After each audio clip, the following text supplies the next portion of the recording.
पिता परमेश्वर के साम्राज्य में जाने का ऐसा जीव काबिल होगा, ऐसा जीव प्रवेश कर सकता है जो इस संसार के लौकिक जगत के सारे मोह को, माया को, रिश्तों नातों के मोह को, जो ये जीव मोह के अंदर जो ग्रस्त हो रहा है, ये मेरा है, ये मेरा है, ये मेरा है, बस इस मेरा मेरी में, और ऊपर सोचता फिरता रहता है कि मैंने तो बस बहुत दिनों से ज्ञान लिया हुआ है, मेरा कुछ नहीं हो सकता। तो ध्यान रख लेना, ये जो काल की त्रिगुणात्मक माया है, ये बड़ी प्रबल है, बड़ी विकट है।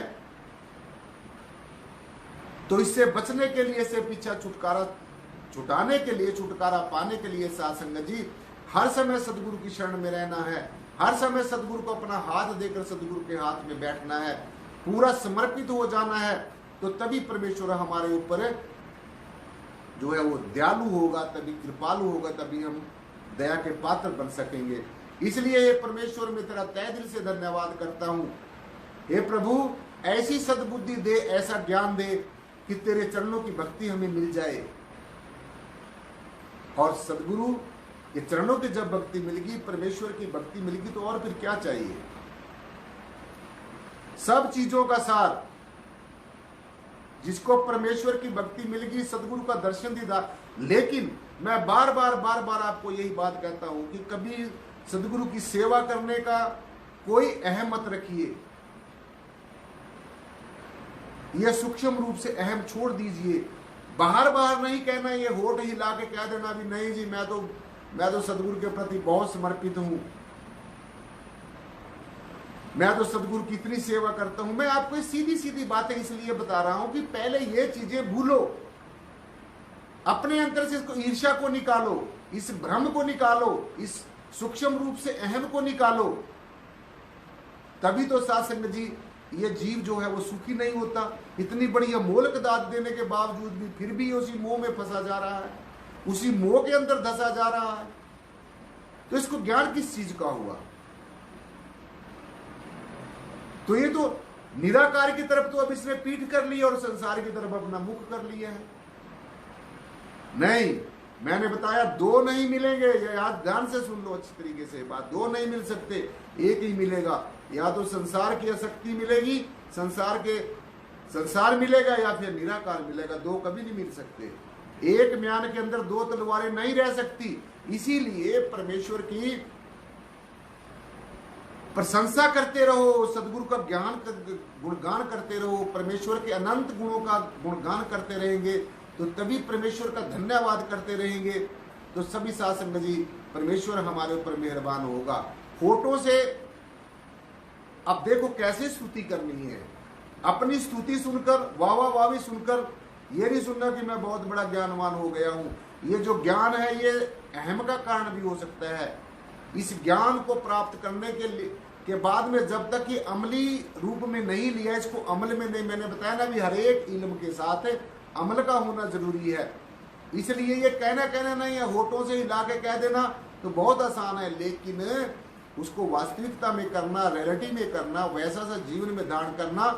जब तक ये ज्ञान लेकर बाहर का भी रूपांतरण ना हो जाए, अंदर का भी रूपांतरण ना हो, जब तक बाहर भी बदलाव नहीं आया, अंदर भी बदलाव नहीं आया, तो आप लाख लेक्चर सुनते रहो, लाख सत्संग सुनते रहो, उससे कुछ भी होने वाला नहीं है। इसलिए प्रैक्टिकली जो ज्ञान है, जो व्यवहारिक ज्ञान है, वो हमारे जीवन में होना बहुत ज्यादा जरूरी है। ये अच्छे तरीके से नोट कर लेना है। तो परमेश्वर की स्तुति हर समय, गुणगान हर समय करते रहना है। हे प्रभु, हे परमेश्वर, होठों से मैं तेरी प्रशंसा करूंगा।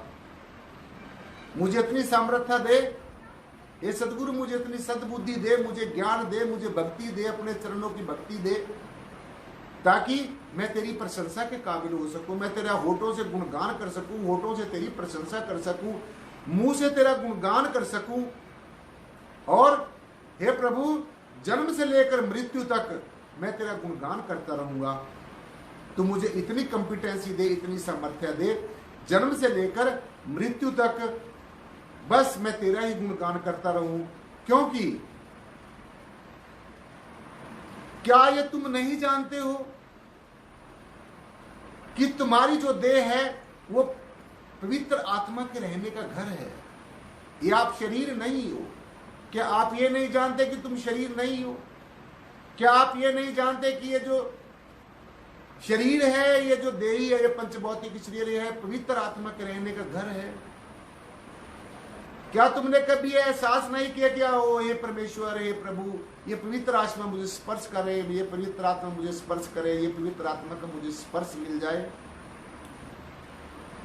तो यही जो पवित्र आत्मा है साथ संगत जी, ये आपका अपना ही स्वरूप है। तुम्हारी देह पवित्र आत्मा के रहने का पावन मंदिर है। क्या तुम ये नहीं जानते कि ये जो शरीर है, ये जो देह है, ये परमेश्वर के रहने का मंदिर है, पवित्र आत्मा के रहने का ये मंदिर है?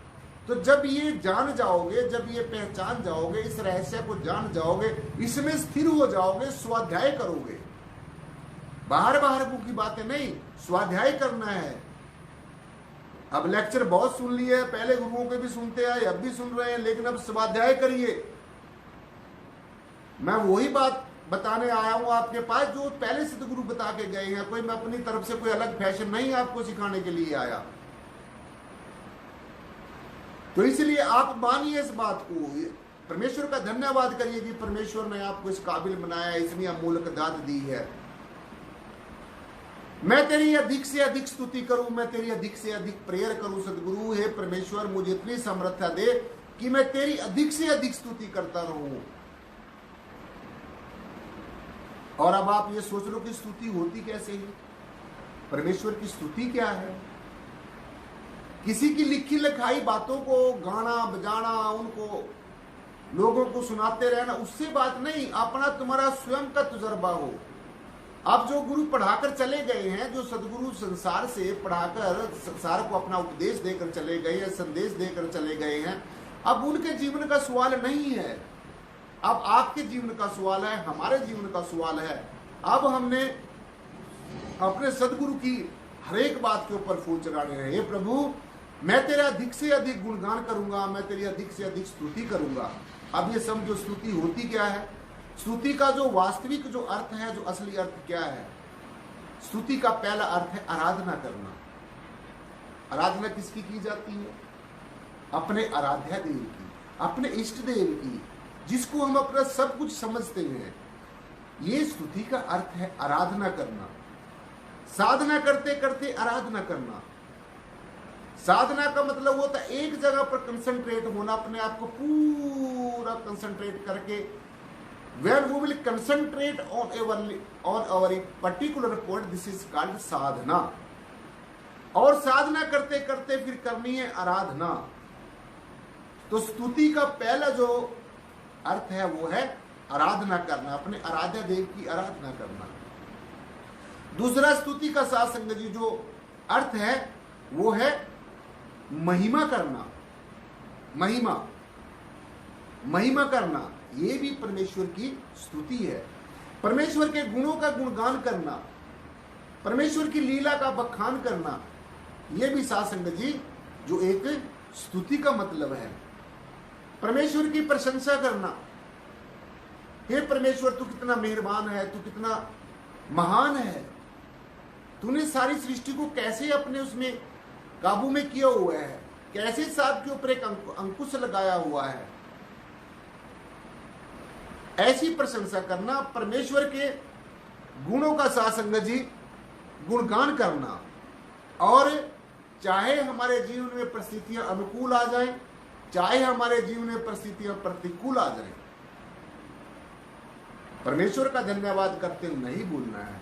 क्योंकि ये समझ लेना चाहिए, अगर आपके जीवन में कष्ट आ रहे हैं, अगर आपके जीवन में आपको बहुत संघर्ष करना पड़ रहा है, तो आपका किया गया संघर्ष, आपकी की गई मेहनत, आपकी की गई सेवा, आपका किया गया सत्संग, आपका किया गया सुमरण, ये एक दिन ना एक दिन जरूर रंग लाएगा।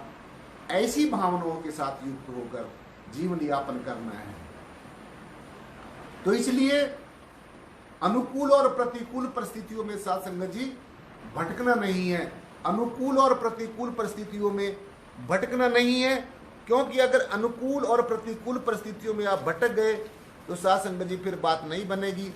इसलिए अनुकूल परिस्थितियों में भटकना नहीं है, क्योंकि अगर आप अनुकूल परिस्थितियों में भटक गए तो फिर साथ संगत जी बात नहीं बनेगी। इसलिए परमेश्वर का धन्यवाद करना है। थैंक्स ए लॉर्ड, परमेश्वर की स्तुति करनी है। हे परमेश्वर, तू बहुत मेहरबान है और भगवत प्राप्ति आपकी ही कृपा से होगी।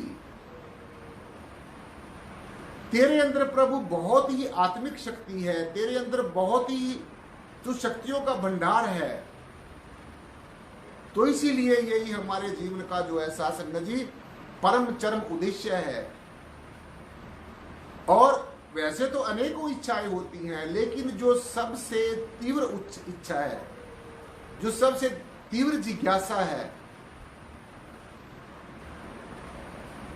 वो यही होनी चाहिए कि हम परमेश्वर के कैसे बने, हम परमेश्वर को कैसे बनाएं। अब ऐसा हम अपने सदगुरु के प्रति, परमेश्वर के प्रति ऐसे बनना है हमने कि प्रभु हमें स्वीकार कर ले। और ये ध्यान रखना है, चाहे तुम कितने भी ज्ञानवान बन जाओ, कितने भी तुम साधना करने वाले बन जाओ, कितना भी तुम्हारे पास दुनिया के संसार के सुख हो, वैभव हो, धन संपदा हो, कितने भी साधन हो, लेकिन परमेश्वर के आगे, सदगुरु के आगे वो कुछ नहीं है। और एक बात और नोट कर लेना कि जब आप इन संसार के साधनों में फंसे, संसार के रिश्ते नातों के मोह में फंस जाएं, ग्रस्त हो जाएं, मोह पास में फंस जाएं, संसार की जितनी भी धन संपदा है उसको इकट्ठा करने में लग जाएं, और आप सोच रहे हैं कि परमात्मा की मेरे ऊपर बहुत बड़ी कृपा है। ये परमेश्वर की कृपा नहीं है, ये तो काल ने आपको अपनी जाल में फंसा लिया है, क्योंकि ये सब काल की माया है।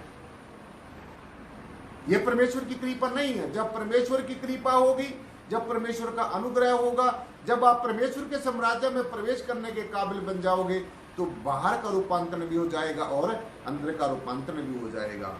तो ये मैं आपको पहचान बता रहा हूं। अंदर से सारी जो इच्छाएं हैं वो समाप्त होनी शुरू हो जाएंगी, और बस एक इच्छा रहेगी जो सबसे तीव्र इच्छा है, वो कि हे परमेश्वर, तू मुझे अपनी शरण में रखना। ऐसा संसार के अंदर कोई भी जीव नहीं है जो गुनहगार नहीं है।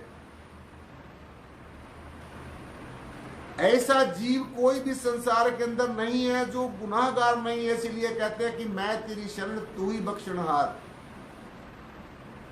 तो ये बहुत बड़ा महामंत्र है। जब जीव ये एक्सेप्ट कर लेता है, ये तौबा कर लेता है, अपने गुनाहों के लिए माफी मांगता है, और परमेश्वर के आगे हमेशा ये मर्सी अपील डाल के रखता है कि प्रभु मुझे माफ कर दो, हे प्रभु तू बख्शनहार है, मैं भूलनहार हूं, मैं जीव हूं, तू शिव है, तेरे अंदर बहुत बड़ी पावर है, तूने बहुत बड़े बड़े पापियों को भी निष्पाप कर दिया, तो हे प्रभु मेरे ऊपर भी कृपा कर। इसलिए साथ संगत जी, ये जो ऐसी सी इच्छा हो तो फिर हमारे जीवन का विस्तार भी होता है, हमारे जीवन का, आपके जीवन का विकास भी होगा। तो ये बातें जब तक नहीं समझ में आएंगी तब तक बाहर मुखी काम करने से कुछ नहीं बनेगा, क्योंकि परमेश्वर तुम्हारा अपना आप है, अपना स्वरूप है, अपना स्वभाव है, अपना निज नाम है, अपना आप है, अपना असली परिचय है। तो जब आप स्वयं के अंदर, स्वयं के द्वारा स्वयं को जान जाओगे, और ये काम कब होगा? ये सदगुरु की कृपा से होगा, ये परमेश्वर के अनुग्रह से होगा। परमेश्वर के साम्राज्य में प्रवेश करने के लिए संसार के सभी इनको आकर्षण को छोड़ना पड़ेगा, संसार की आसक्ति को छोड़ना होगा, इस रिश्ते नातों के मोह पास को छोड़ना होगा, और दूसरे को नीचा दिखाने वाली प्रवृत्ति, अपने आप को श्रेष्ठ वाली प्रवृत्ति को छोड़ना होगा। ये छोड़ना होगा, सुनना सुनना नहीं है। अब मुझे बहुत लोग कहते हैं जी हम आपका सत्संग हर रोज सुनते हैं, तो सुनने से क्या होगा? सुनने से आपको प्रेरणा मिलेगी, और उसके ऊपर फिर अमल करने से आपको वास्तव में रियलाइजेशन होगी, वास्तव में प्रत्यक्ष में अनुभव होगा। इसलिए जो मेरे परमपिता परमेश्वर के साम्राज्य में प्रवेश होना चाहता है, वो इस संसार के धन संपदा का मोह छोड़ दे, रिश्ते नातों का मोह छोड़ना होगा, और संसार के रंग रूप और आकार के आकर्षण को छोड़ना होगा, आसक्ति को छोड़ना होगा, इन सब से छुटकारा पाना होगा। क्योंकि मेरे परमपिता परमेश्वर के साम्राज्य में प्रवेश करने के लिए ये सारी रुकावटें हैं, ये सारी की सारी अटकलें हैं, ये सारे बैरिकेड्स हैं। और जब तक ये रास्ते से नहीं हटेंगे देन आप परमेश्वर के साम्राज्य में प्रवेश नहीं कर सकोगे। आप परमेश्वर के साथ एकाकार नहीं हो सकोगे, आप परमात्मा के साथ एक रूप नहीं हो सकोगे। तो अगर आप मोक्ष और मुक्ति चाहते हैं, अगर आप अपने विशुद्ध रूप को जानना चाहते हैं, अगर आप अपने आप में समाना चाहते हैं, अगर आप अपने आप में ठहरना चाहते हैं, अगर आप मोक्ष और मुक्ति के अधिकारी बनना चाहते हैं, अगर आप ये चाहते हैं कि मेरा जो मनुष्य जन्म का जो लक्ष्य है वो पूरा हो जाए, अगर आप ये चाहते हैं कि मैं अपने मंजिले मकसूदा तक पहुंच जाऊं, तो फिर सत्संग जी then you will have to complete all these requirements. You will have to fulfill all these requirements. आपको ये जितनी रिक्वायरमेंट्स हैं ये पूरी करनी होगी, ये कंडीशंस हैं ये पूरी करनी होगी। फिर आपके बीच में और परमेश्वर के बीच में कोई अंतर नहीं रहेगा। तो ही मोही मोही तो ही अंतर कैसा, कनक कटक जल तरंग जैसा। तेरे परमेश्वर तेरे में और मेरे में क्या फर्क है। ये बहुत ऊंची बात है। ये अवस्था बहुत बड़ी अवस्था है। जब जागृत अवस्था में आपने परमेश्वर के ज्ञान को जान लिया, स्वप्न की अवस्था में परमेश्वर का साक्षात्कार कर लिया, सुषुप्ति अवस्था में आपने परमेश्वर के अपने अंग से रहने का अनुभव कर लिया, तुरिया अवस्था जो ये ज्ञान है, ये ज्ञान, ये तुरिया अवस्था का ज्ञान है, ये बोध की अवस्था है। इस अवस्था में बोध हो जाता है, ज्ञान हो जाता है, रियलाइजेशन हो जाती है, अपने अंग संग होने का परमेश्वर का एहसास हो जाता है। तो फिर रहा क्या बाद में, पीछे कुछ नहीं बच जाता। इसलिए जो मेरे परमपिता परमेश्वर के साम्राज्य में दाखिल होना चाहता है उसको दरवाजा खटखटाना पड़ेगा। जो खटखटाता है उसके लिए दरवाजा खोल दिया जाता है, जो खाली होकर आता है उसको भर दिया जाता है। तो जरूरत है खाली होने की। किस चीज से? ईर्ष्या से, द्वेष से, आपसी खींचातानी से, आत्मग्लानि से, भेदभाव से, अलगाववाद से, बहुदेववाद से। बहुदेववाद को छोड़कर एकेश्वरवाद को मानना होगा। अनेकता से छोड़कर एक को जानना होगा, एक को मानना होगा, एक हो जाने का संकल्प करना होगा। इसलिए हमारे निराकारी जागृति मिश का जो स्लोगन है, एक को जानो, एक को मानो, एक को जानो, एक को मानो, एक हो जाओ। ये अध्यात्म का बहुत बड़ा सूत्र है।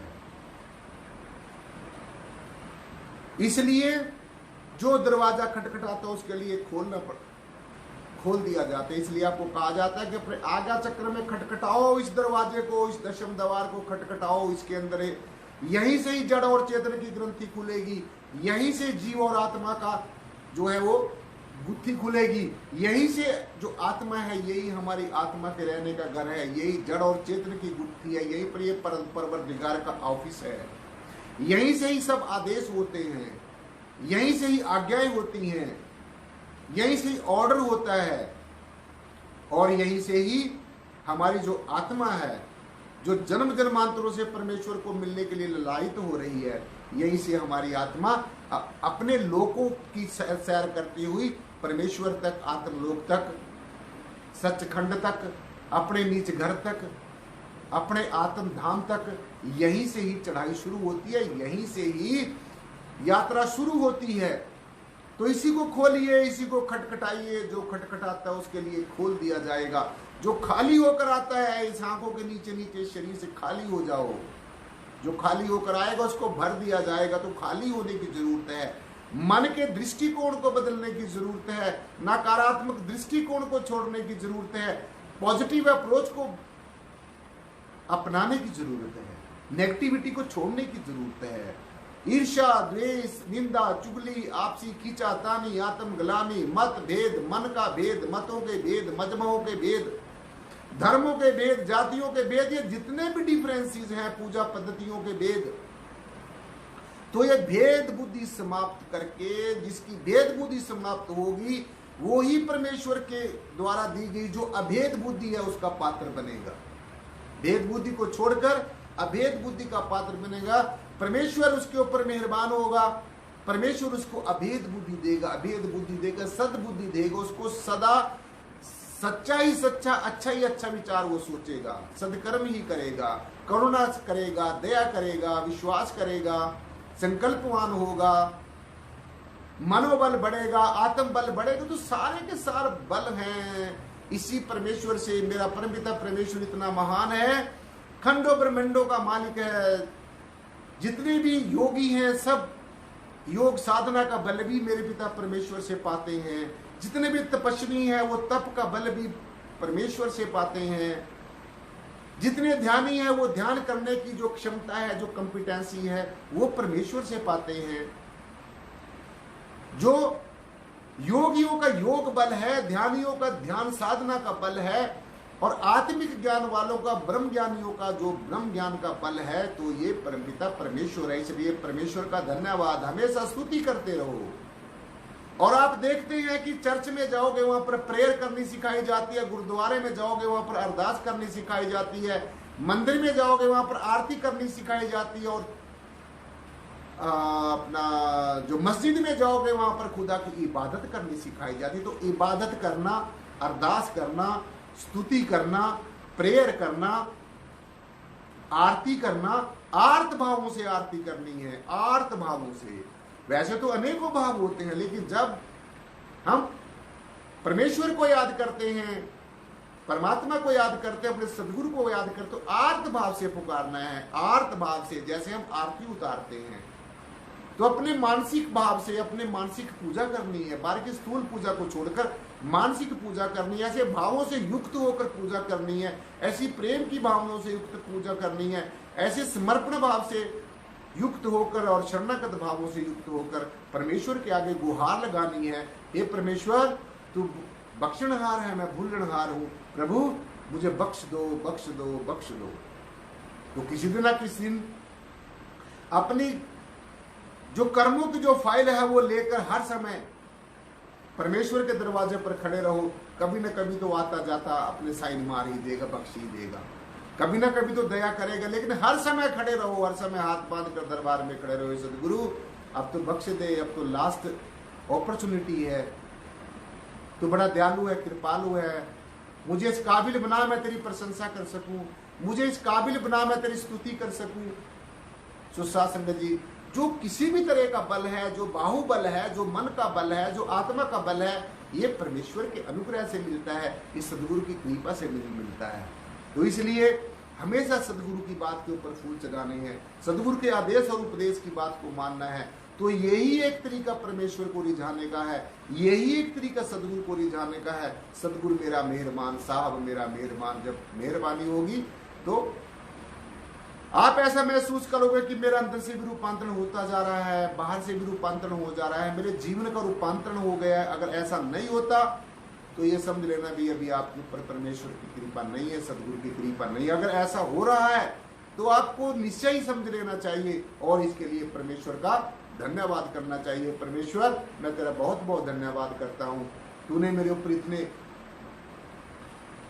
इतने मेरे को इतने जो सौगातें दी हैं, ये मनुष्य जन्म हीरा सा जन्म दिया है, इतना बड़ा वरदान दिया है, इतनी बड़ी सौगात दी है, मुझे बेशकीमती जन्म दिया है। इसलिए परमेश्वर मैं तेरा धन्यवाद करता हूँ। मेरे लिए तो सब कुछ है, और तेरे द्वारा दिया गया जो वचन है, तेरे द्वारा दिए गए जो आशीष वचन है, वो कभी प्रभाव से रहित नहीं होता, वो अपना रंग समय आने पर जरूर दिखाता है। इसलिए ये ज्ञान का रस, ये भक्ति का रस जिसको मिल गया, जब ये रस आवा तो फिर और रस ना भावा। जब ये रस मिल जाता है, ये आत्मज्ञान का रस मिल जाता है, ये स्वयं के स्वरूप का ज्ञान हो जाता है, स्वयं के ज्ञान के साथ साथ में बोध हो जाता है, अपने अंग संग होने का पवित्र आत्मा का एहसास हो जाता है।